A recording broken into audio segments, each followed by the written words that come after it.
Something very unfortunate happened in my world of technology today.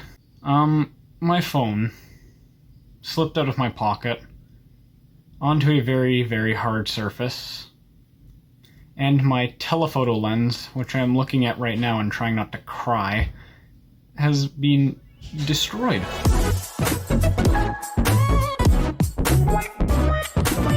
Joking aside, I'm not overly upset about this. I have had worse.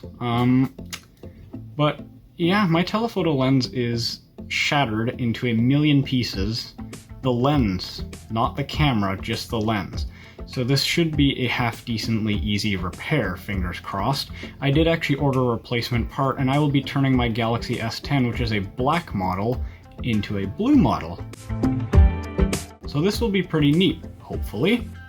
But yeah, my telephoto lens is effectively inoperable. I will show you what it looks like right now. This is my current telephoto lens situation. As you can see, the lens up at the top, which is the telephoto lens, is in rough shape, to put it lightly. But yeah, so that's fun. Now, annoyingly enough, the crack has spread to my main lens. So as a result, I get this psychedelic haloing effect every time I hold my phone near a light source. So essentially, I can't take video or take pictures without this problem, which is really irritating. The ultra-wide lens, on the other hand, is fine, which is good, but I'd rather not use the ultra-wide lens over everything else. This is currently what you see when you use the telephoto lens on my camera, given that I put a piece of tape over it to prevent me from cutting myself or to prevent dust from getting into the actual camera housing. If you switch to the wide-angle lens, then this is what it looks like. Not fantastic, and ultra-wide lens is fine. So without further ado, let's fix this thing. Alright, now if you notice a drastic change in quality real quick, it's because I'm switching to an LG G6 to use as my B cam for this repair. So, without further ado, let's go ahead and unbox the glass panel that I purchased.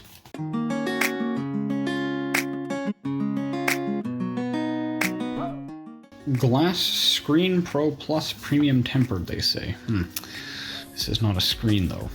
So there's stuff on the box. It's showing me how to apply a screen protector, apparently. There we go.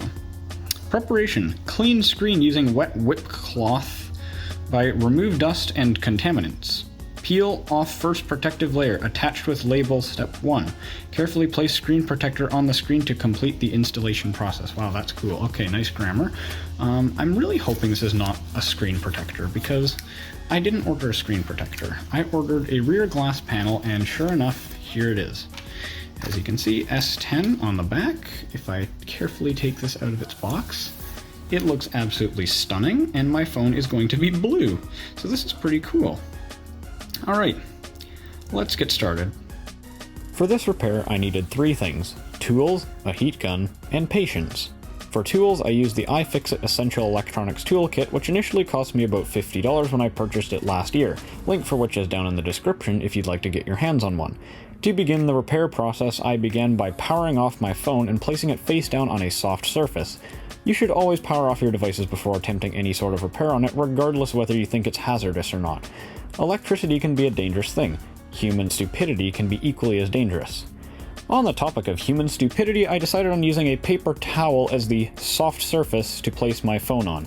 Yes, I am very well aware that combining dry paper towel and extremely hot air is a very effective way to create what pyromaniacs would call a fun time. But I did it anyways. And yes, I did accidentally char a small portion of the paper towel as a result of this.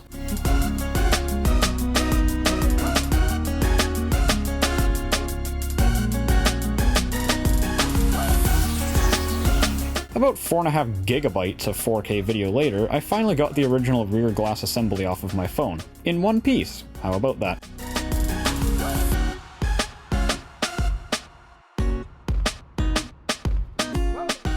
After dedusting the internals with a quick burst of canned compressed air, yes, what do you do for a living? Oh, I put air in cans! I then began the painstaking process of removing the residual adhesive off of the smartphone's frame, which took a very, very long time.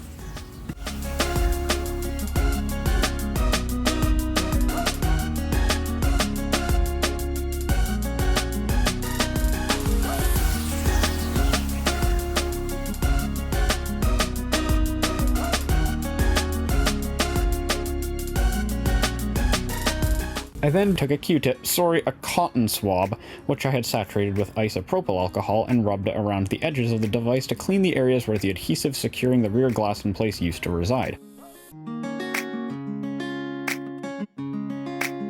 After that was finished, it was time to seat the new rear glass assembly onto the device.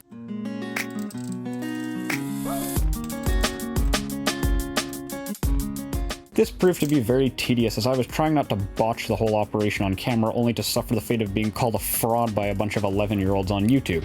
Joking aside, it's harder than it looks, but in the end, I got it seated just fine.